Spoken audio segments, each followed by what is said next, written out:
मेरा नाम प्रिया है और मेरी उम्र तकरीबन 18 साल की है। मैं कम उम्र के साथ ही बेहद हसीन और कुंवारी लड़की थी। मैं जवान होने के साथ साथ बहुत ज़्यादा खूबसूरत भी थी। मेरा फिगर कतई जहर वाला था। हर कोई मुझे देखकर पिघल जाते थे। अच्छे अच्छे लड़के मुझे देखकर ठंडी आहें भरते थे और हर कोई मुझे पाने की खातिर नियत गंदी रखता था। हर कोई मेरी ख्वाहिश अपने दिल में संजोए रखता था।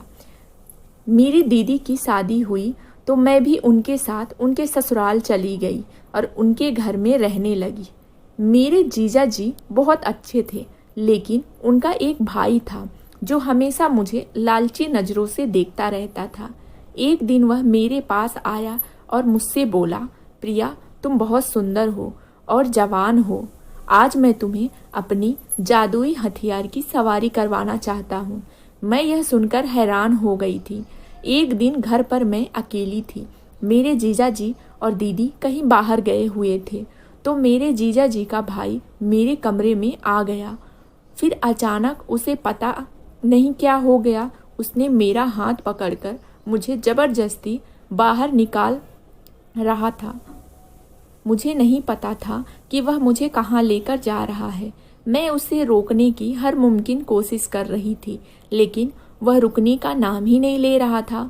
मैं बहुत डर रही थी, ना जाने वह आगे जाकर मेरे साथ क्या क्या करने वाला था। उस समय घर पर भी कोई नहीं था जिसे मैं अपनी मदद के लिए बुला पाती। मैं बहुत डर रही थी। मेरी दीदी मुझे साथ में ले जाने वाली थी, लेकिन मैंने ही मना कर दिया था। मैं सोच रही थी कि काश मैं चली गई होती तो ऐसा ना होता। तभी मेरे दीदी के देवर ने मुझे अपना जादुई हथियार दिखाया।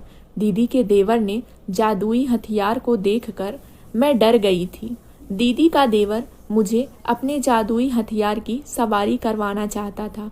मैं नाजुक कम उम्र की लड़की थी। मैंने आज से पहले कभी भी किसी जादुई हथियार की सवारी नहीं की थी, इसलिए मुझे बहुत ज़्यादा डर लग रहा था। लेकिन दीदी के देवर ने ज़बरदस्ती से मेरे हाथों को अपने हाथों में पकड़ा और जादुई हथियार की तरफ ले जाने लगा और मेरे हाथों से अपने जादुई हथियार को सहलाने लगा और बोल रहा था कि इस जादुई हथियार को जब तक तुम प्यार से अपने हाथों से सहलाओगी नहीं, तब तक जादुई हथियार तुम्हें सवारी का भरपूर आनंद नहीं मिलेगा। और देखते देखते मेरे हाथों का स्पर्श पाकर उसका जादुई हथियार मस्ती में आ गया था। शायद अब वह मुझे सवारी करवाने के लिए तैयार हो चुका था। तभी दीदी के देवर ने मुझे ज़बरदस्ती ही अपने जादुई हथियार पर बैठाने की कोशिश करने लगा। मैं बहुत डर गई थी, पर मेरे दीदी के देवर ने मुझे ज़बरदस्ती बिठा दिया और जैसे ही मैं जादुई हथियार के ऊपर बैठी, मेरी आंखें उबाल उबाल कर बाहर निकलने लगी थी। मेरा पूरा शरीर थर थर काँप रहा था और थोड़ी ही देर में मेरा पूरा शरीर पसीने में भीग गया और मेरा हाल बेहाल होने वाला था। लेकिन थोड़ी देर बाद आखिरकार मैंने जादुई हथियार पर काबू पा लिया था और सवारी कर रही थी। अब मुझे उतना डर नहीं लग रहा था। अब मुझे भी सवारी करने में बहुत मज़ा आ रहा था और अब मैं मज़े में डूबती जा रही थी और मेरा दिल बहुत तेज़ी से धड़क रहा था। अब मैं बहुत ज़्यादा खुश हो गई थी। पहले मुझे बहुत डर लग रहा था, लेकिन जैसे ही मैंने जादुई हथियार की सवारी की, मेरा डर गायब हो गया। अब मैं बहुत खुश थी। आज मेरे दीदी के देवर ने मुझे बहुत खुशी दी। इससे पहले मैं इतना खुश कभी नहीं हुई थी। जादुई हथियार की सवारी करने के बाद मैं दीदी के देवर के जादुई हथियार को चूमने लगी थी। जादुई हथियार अब मुझे बहुत ही प्यारा लग रहा था। इसके बारे में मुझे पहले पता ही नहीं पता था कि जादुई हथियार की सवारी करके इतना मज़ा आता है। दीदी के देवर ने मुझे आज जादुई हथियार की सवारी करवाई और साथ ही दुनिया की सैर करवा दिया था। मैंने उससे कहा, मैं उससे कहना चाहती थी कि दोबारा मुझे जादुई हथियार की सवारी कराओगे, लेकिन मैं चुप रही। आज उसने मुझे दुनिया की बहुत बड़ी खुशी दी थी। दीदी के देवर ने मुझे कसकर पकड़ रखा था। अब मुझे भी अच्छा लगा था और मैं भी जादुई हथियार की सवारी का लुत्फ उठा रही थी। लेकिन अब टाइम ज़्यादा हो गया था और अब मैं थक चुकी थी। अब मेरा पूरा शरीर दर्द देने लगा था, लेकिन दीदी का देवर रुकने का नाम ही नहीं ले रहा था। मैं उसे लगातार कह रही थी कि रुक जाओ अब, लेकिन वह सुन नहीं रहा था। बहुत टाइम बाद उसने अपने जादुई हथियार को रोका और कहा, पहली बार कोई लड़की मेरे जादुई हथियार की सवारी की है। मैं सुनकर हैरान रह गई। मुझे तो लग रहा था पता नहीं कितनी सारी लड़कियों को इसने अपने इस जादुई हथियार की सवारी कराई होगी। फिर उसने मुझसे कहा, क्या तुम दोबारा मेरे जादुई हथियार की सवारी करना पसंद करोगी? इस बार मन तो मेरा भी था, क्योंकि मुझे बहुत मज़ा आया था जादुई हथियार की सवारी करके। उसने मुझे फिर से कहा कि तुम मेरे जादुई हथियार को सहलाओ, तभी ये तैयार होगा सवारी करने के लिए। और मैंने उसके जादुई हथियार को सहलाया तो सचमुच वो तैयार हो गया। उसने मुझे फिर से जादुई हथियार की सवारी करवाई और इस बार मुझे बहुत आनंद प्राप्त हुआ। जादुई हथियार की सवारी करने के बाद जैसे ही मैं बैठी तो दीदी के देवर ने मुझे अपने प्रेम का इजहार कर दिया। मैं यह देखकर तंग रह गई। कुछ टाइम पहले जिससे मैं इतना चिढ़ती थी, जिसे मैं बिल्कुल पसंद नहीं करती थी, उसके लिए अचानक मेरे विचार बदलने लगे थे। अब मैं उसे कुछ अलग नज़रिए से देख रही थी और अब वह मुझे अच्छा भी लगने लगा था। मुझे भी शायद उससे मोहब्बत हो गई थी। थोड़ी देर बाद हम लोग घर के लिए वापस निकल गए और इस बार मैं उसे जादुई हथियार की सवारी पर उसे पीछे से कसकर पकड़ लिया था। मैं जब 13 साल की थी तभी मेरी मम्मी पापा का देहांत हो गया था। मेरी दीदी ने मुझे पढ़ा लिखा कर बड़ा किया और मेरी हर चीज़ का ख्याल रखती थी। हम दोनों घर में बहुत खुश रहते थे। मेरी दीदी बच्चों को पढ़ाती थी और साथ ही सिलाई का काम भी करती थी, तो हम दोनों के खर्चे निकल जाते थे। धीरे धीरे समय बीतता गया और मेरी दीदी की उम्र शादी के लायक हो गई थी। रिश्तेदार बोल रहे थे कि अब शादी कर लेनी चाहिए। मैं बहुत चिंता में रहने लगी थी। मैं सोचती थी कि मेरी दीदी की शादी हो जाएगी तो वह अपने ससुराल चली जाएंगी, तो मैं यहाँ अकेली कैसे रहूँगी। मेरी दीदी को भी मेरी काफ़ी चिंता थी। वो हमेशा फिक्र करती थी कि मैं कैसे रहूँगी अगर मेरी शादी हो जाएगी तो। इसलिए मेरी दीदी हमेशा कहती थी कि मैं कभी शादी ही नहीं करूँगी। फिर मैंने दीदी को बोला, दीदी ऐसा नहीं है, मैं भी अब बड़ी हो गई हूँ, आप शादी कर लीजिए, मैं रह लूँगी। मैं आपके जैसे ट्यूशन पढ़ाऊँगी और साथ में सिलाई का काम भी करूँगी, जिससे मेरे खर्चे भी हो जाएंगे और घर भी संभाल लूँगी। दीदी को फिर भी मेरी चिंता रहती थी। कुछ समय बीता और दीदी की शादी हो गई। दीदी शादी से तो बहुत खुश थी, लेकिन उनका चिंता मेरे लिए काफ़ी बढ़ता जा रहा था। वह सोच रही थी मेरे जाने के बाद मेरी छोटी बहन कैसे घर को संभालेगी, क्योंकि घर में उसके अलावा और कोई भी नहीं था। वह हमेशा बचपन से ही उसको माँ के जैसे प्यार और दुलार से रखी थी। अचानक अब घर से चली जाएंगी तो वो बिल्कुल अकेली पड़ जाएगी। यही सोचते सोचते दीदी अपने ससुराल पहुंच गई। ससुराल में दीदी बहुत उदास रहती थी और मेरे जीजा जी उदासी का कारण पूछते थे तो कुछ नहीं बताती थी। एक दिन मेरे जीजा जी ने गुस्से में पूछा, जब तुम अपनी उदासी का कारण नहीं बताओगी तो मुझे कैसे पता चलेगा कि तुम किस कारण से परेशान हो। जीजा जी को गुस्से में देखकर मेरी दीदी ने उन्हें अपनी उदासी का कारण बताया। दीदी ने कहा कि मेरी बहन को बुखार आ गया था। मेरी शादी के पहले वह बहुत परेशान थी। वह घर में अकेली है, मुझे हमेशा उसकी चिंता लगी रहती है। जीजा जी दीदी की परेशानी सुनकर हंसने लगे। दीदी ने कहा, आप हंस रहे हो, यहाँ मैं इतनी परेशान हूँ और आपको हंसी आ रही है।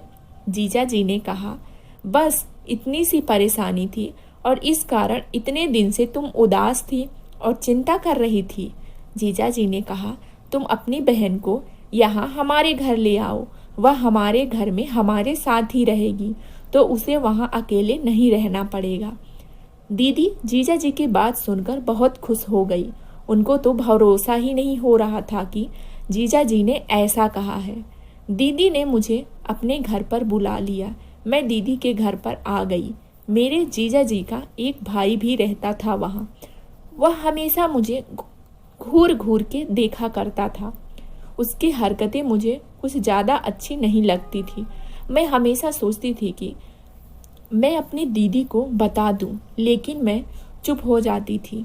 सोचती थी कि उन्होंने मुझे अपने घर पर रखा है और अगर मेरे जीजा जी को पता चलेगा तो वो क्या सोचेंगे, इसलिए मैं चुप रहती थी। वह हमेशा मुझे छुप छुप कर देखा करता था। पहले तो वह मुझे छुप छुप कर देखता था, धीरे धीरे वह मुझे जानबूझकर देखने लगा था। एक दिन मेरे दीदी और जीजा जी कहीं शादी में बाहर गए हुए थे। उस दिन मौसम भी ठीक ठाक नहीं था। आंधी तूफान आया था और बारिश भी हो रही थी। इस कारण से घर की लाइट भी चली गई थी। अचानक मुझे लगा कि मेरे कमरे में कोई आया है, क्योंकि उस समय लाइट भी नहीं थी, तो पूरे कमरे में अंधेरा था। मैंने आवाज़ भी लगाया, लेकिन कोई आवाज़ सुनाई नहीं दी। थोड़ी देर बाद किसी का हाथ मेरे मुंह पर आया और मेरे मुंह से आवाज़ ही नहीं निकल रही थी। मैंने हाथ हटाने की पूरी कोशिश की, लेकिन मैं नाकामयाब रही। तभी कुछ आवाज़ मुझे सुनाई दी। थोड़ी जानी पहचानी आवाज़ लग रही थी। यह आवाज़ मेरे दीदी के देवर की थी। उसने मेरा हाथ पकड़ा और मुझे बाहर निकालने लगा। मैं खूब चिल्ला रही थी। मैंने कहा, मुझे कहाँ लेकर जा रहे हो, छोड़ो मुझे। लेकिन उसने मेरी बात नहीं मानी।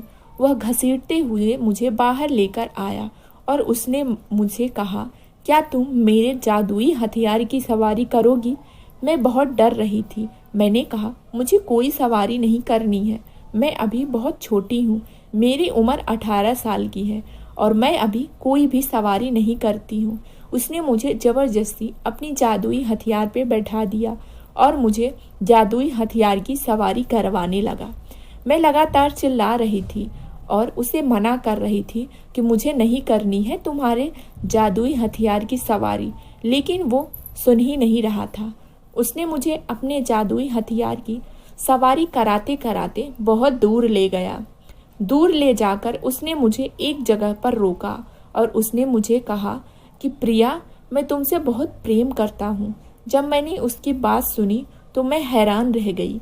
फिर उसने मुझे अपनी बहुत सारी जादुई हथियार को दिखाया, जहाँ पर बहुत सारे काले घोड़े थे। उसका एक बहुत बड़ा सा घोड़ों का अस्तबल था। वह जादुई हथियार उसका फेवरेट घोड़ा था, जो काले रंग का था। मुझे देखकर बहुत खुशी हुई कि मेरे दीदी का देवर बहुत ज़्यादा होशियार और बुद्धिमान है। मैं भी उसकी प्रेम को स्वीकार कर लिया और हम लोग जब घर वापस आए तो हमने देखा जीजा जी और दीदी हमारा इंतज़ार कर रहे थे। दोनों लोग थोड़े गुस्से में थे।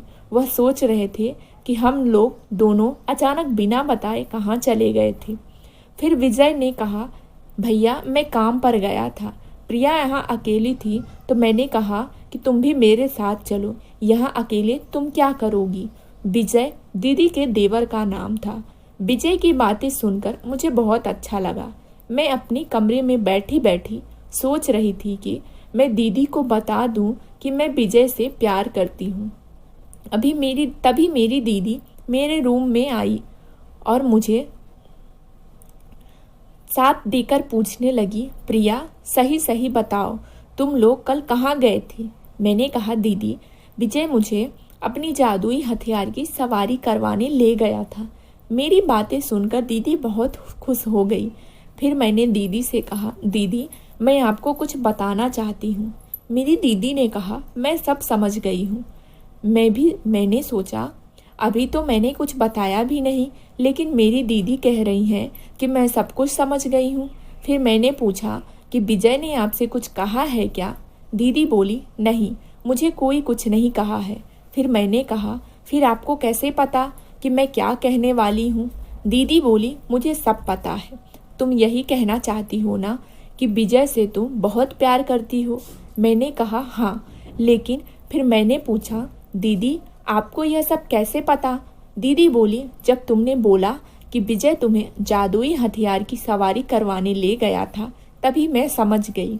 जादुई हथियार विजय का फेवरेट हथियार है, मतलब फेवरेट घोड़ा है। वह उस घोड़े पर केवल उसी को बैठाता है जिसे वह बहुत पसंद करता है।